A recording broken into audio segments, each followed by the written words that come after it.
Class, I wanted to take some time to share with you my expectations for APA 7th edition writing.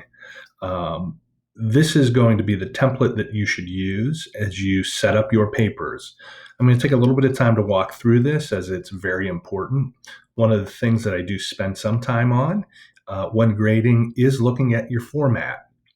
So I know that if you've had other courses, professor to professor might look somewhat different. There might be some subtleties in expectation, but I want to share mine with you so that when you submit your papers, they look exactly as I'm going to walk through.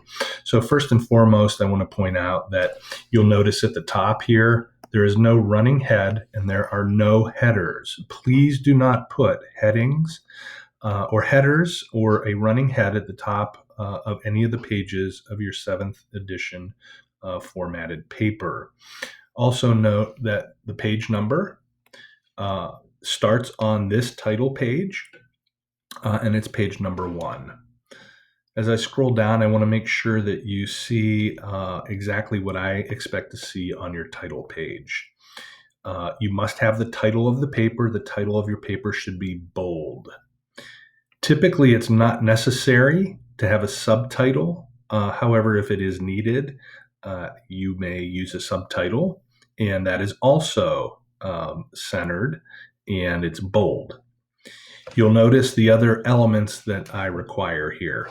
Please make sure that you state your name on the paper. Please put American College of Education.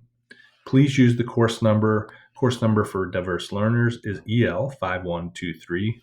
Please use my name here, typically listed as Dr. Scott J. Hunt, and the assignment due date in this format, month, day, and year. Please note all elements should be included on this page, and it should be centered. I took this template specifically from the Student Commons Writing Center. So this is something that maybe you've seen before, but again, I want to make sure I outline what I expect to see in the papers that you submit for this course. I want to point out on page 2, first and foremost, you have to have an introduction paragraph. And above your introduction paragraph should be the title of the paper. And the title of the paper is listed on your title page. Please do not use introduction as the title of the paper. Go back to your title page and list the title that you've listed there here. Again, if there's a subtitle necessary, you would list it just as you see it on the title page. And then if you read through this, it'll give you information about what the content of the paper should look like. I also want to point out the headings here for the next major portion of the paper. And I am also going to point out to you that typically level 1 headings and level 2 headings are sufficient for the papers that you will submit for this course. So again, I want to point out a level 1 heading is centered, it's bold, and you're using upper and lower case. If in fact you do have to use a level 2 heading, you'll just notice the slight difference that they are left aligned. They're also bold. Again, sufficient for most of the submissions for this course will be level 1 and level 2 headings. I'll also point out your level 3, 4, and 5 headings. Level 3 are left aligned, bold, and italic. Level 4, those headers are used to introduce a portion of the paper that's part of your level 3 heading. Those are indented and those are bold. No italics for that. Level 5, if needed, is indented, it's bold, and it's italicized. I also want to point out that you must have a conclusion, and if you look deeply at the rubrics for this course, you'll notice that there is a conclusion section. You have to have a conclusion. The conclusion header, or heading rather, is conclusion, and it's in bold and it's centered. And again, I'm going to scroll back up one more time and point this out. You must have an introduction paragraph.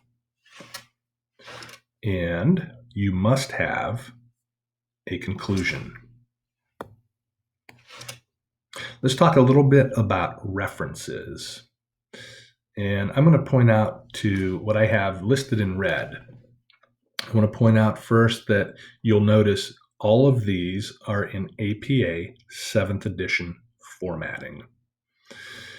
Please note that all lines after the first line of the entry of your reference should be indented a half inch from the left margin. It's called a hanging indentation.